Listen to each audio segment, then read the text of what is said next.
Hello students, welcome again. Previous video में बच्चों हमने 3.5 एक्सरसाइज के क्वेश्चन नंबर 3 तक किए थे। उसके अंदर हमने ए बी की वैल्यू निकाली थी, फिर के की वैल्यू निकाली थी और एक क्वेश्चन को हमने सोल्व किया था। ठीक है, अब हमारे पास नेक्स्ट क्वेश्चन आता है क्वेश्चन नंबर 4। क्या बोलता है ये? Form the pair of linear equations in the following problems. हमारे पास 4-5 प्रॉब्लम आएंगी और वो क्या है? वर्ड प्रॉब्लम है। उनको रीड करके हमें क्या बनाना है? लीनियर इक्वेशंस को फॉर्म करना है और उसके बाद and find their solutions if they exist by any algebraic method. पहले उसको फॉर्म करना है लीनियर इक्वेशंस को, उसके बाद सोल्व करना है। सोल्व कब करना है? अगर उनका सॉल्यूशन एग्जिस्ट करता है तो। और कौन से मेथड से करना है?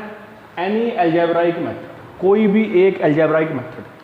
ठीक है बच्चों, हमारे पास 3 मेथड हैं जो अलजेब्राइक मेथड है। कौन से? सबसे पहले हमारे पास आया था सब्स्टिट्यूशन मेथड, फिर आया एलिमिनेशन मेथड, फिर आया है हमारे पास क्रॉस मल्टीप्लिकेशन मेथड। इन 3 मेथड में से कोई भी एक मेथड से हम इसको सोल्व करेंगे। ठीक है, देखते हैं पहले क्या बोलता है। A part of monthly hostel charges is fix and the remaining depends on the number of days one has taken food in the mess. क्या कि हॉस्टल के अंदर जहाँ पे खाना खाते हैं उसे मैस बोलते हैं।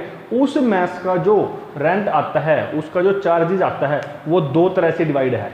कैसे? एक हमारा फिक्स चार्ज है कि वो तो लगेगा ही लगेगा, चाहे बच्चा उस पर कितने दिन खाना खाए या ना खाए, वो तो फिक्स हो गया। उसके बाद जितने दिन बच्चा खाना खाएगा उन दिन के अकॉर्डिंग चार्ज लगेगा। मतलब कि जो उसका चार्ज आना था, मैस का बिल आना था, खाने का चार्ज आना था, वो 2 तरह से एक पूरे चार्ज को 2 अलग अलग फॉर्म में डिवाइड कर दिया। एक तो हमारा फिक्स है कि वो तो आएगा ही आएगा। दूसरा क्या है? उसने उसको डिवाइड कर दिया कि एक दिन के इतने रुपए हैं।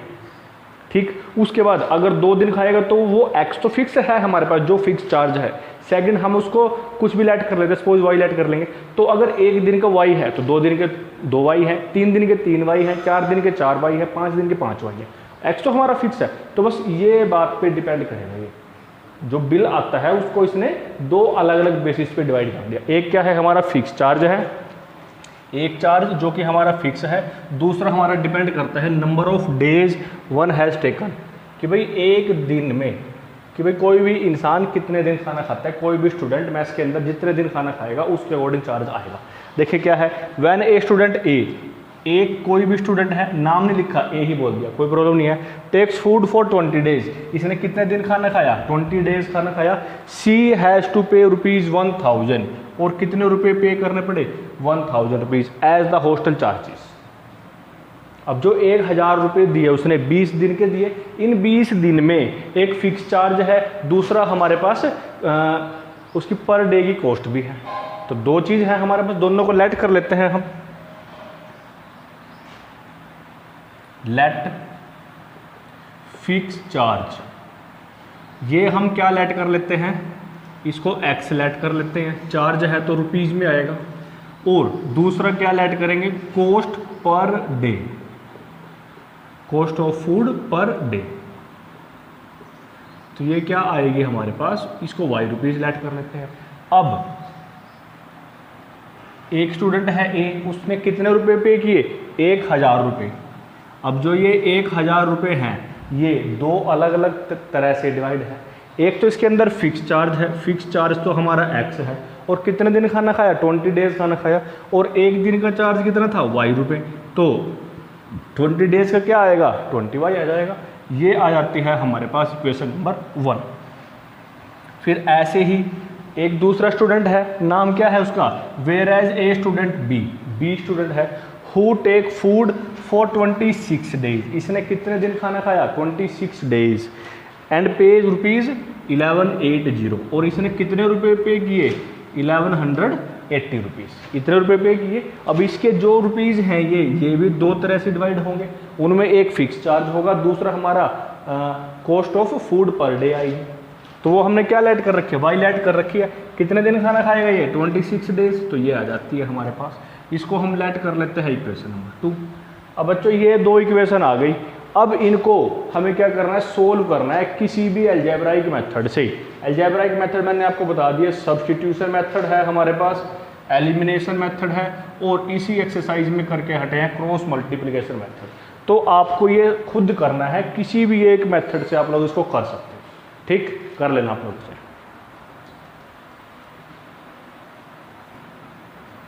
फिर बच्चों हमारे पास इसका सेकंड पार्ट आता है, ए फ्रैक्शन बिकम्स 1/3। कोई फ्रैक्शन है वो कितनी बन जाती है, 1/3 बन जाती है।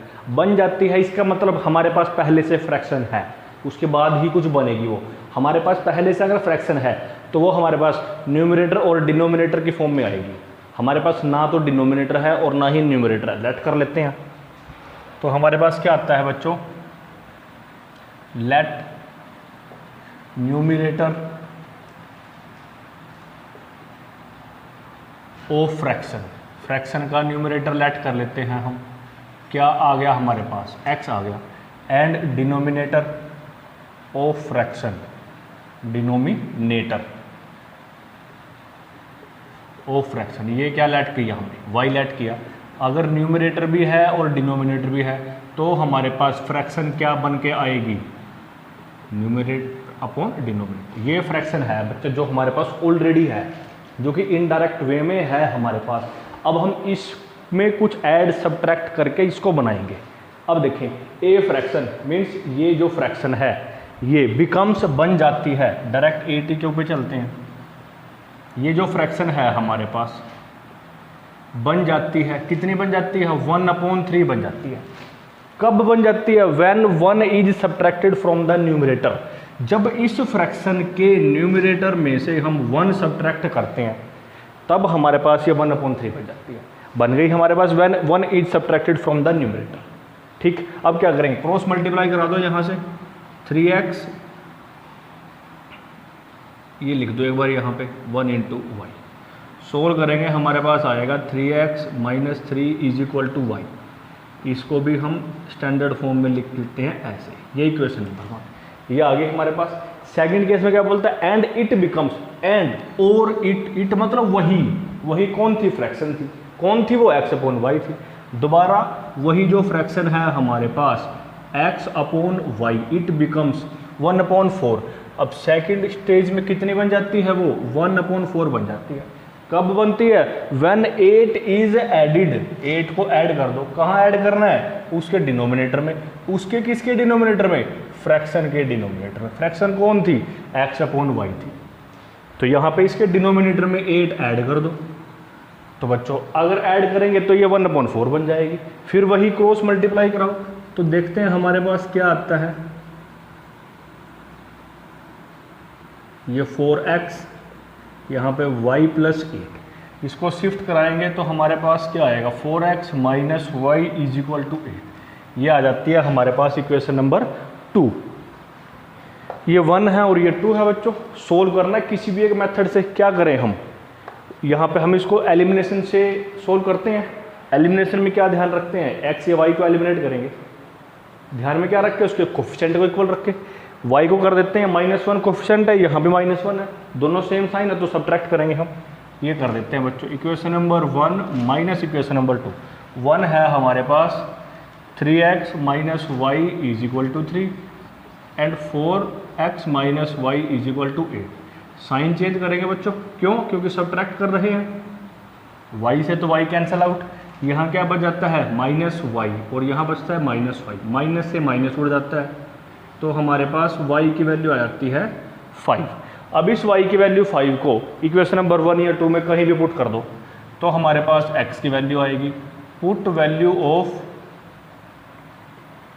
y इन इक्वेशन नंबर 1 में कर देते हैं तो हमारे पास ये 3x - y 5 है = 3। तो हमारे पास ये क्या बन जाता है,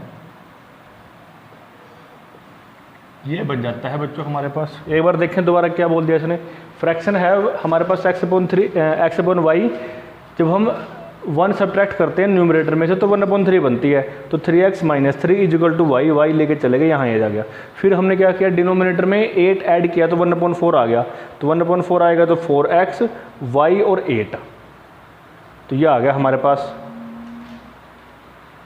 इसको हमने y को यहाँ ले आए तो 8 बच गया। फिर हम देख रहे हैं -y और यहाँ भी -y, सब्ट्रैक्ट किया हमने तो क्या आ गया हमारे पास, 3x - y = 3, 4x - y = 8। Sign change किया तो ये -y और 5 आ गया।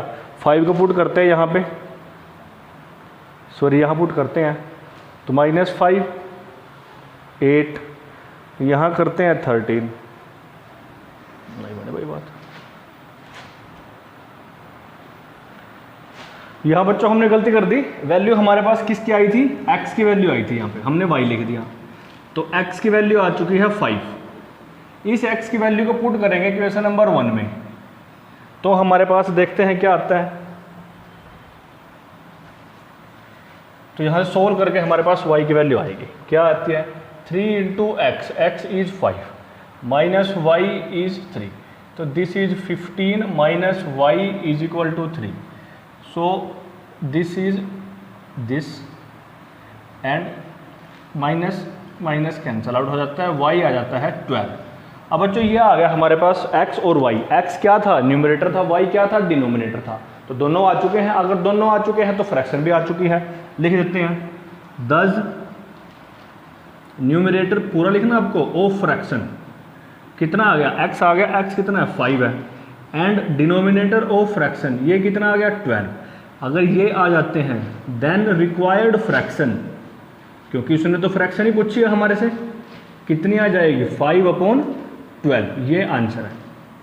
ठीक है बच्चों, ये सिंपल सा क्वेश्चन है, देख लेना, गलती नहीं करनी जैसे हमने यहाँ कर दी थी।